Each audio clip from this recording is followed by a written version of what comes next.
Ассаламу алейкум, хандар и мразлар. Смотрите, у меня сегодня в гостях. Вау! Слышь, ты чё такой дерзкий? Короче, пацаны, смотрите, недавно был в Ахтау. Как раз пацанам тоже заценить. Написал песню. Ну, я там на казахском, вряд ли вы поймете. Главное, грув послушайте, музыку саму. Жизни много.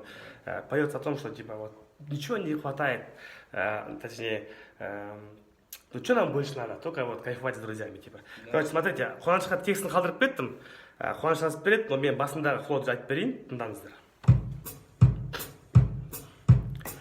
Таңертең тұрып қаңғырып, екі аяқты талдырып, жан жаққа жұмыс істеп күні бойы ән салдырып,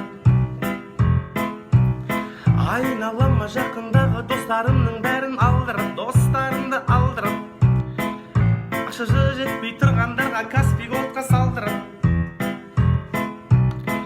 таңертең тұрсам ойда бір сұрақ, оның үстінде жанымда әйел тұр бұрқырап, осы сен тапқаныңа неге істейсің ысырап? Әлі сөйлейді екенсің достарыңмен бірге көңіл көтергенге, айтшы не жетсін достарыңмен бірге көңіл көтергенге, айтшы не жетсін достарыңмен бірге көңіл көтергенге, айтшы не жетсін достарыңмен бірге көңіл көтергенге, айтшы не жетсін.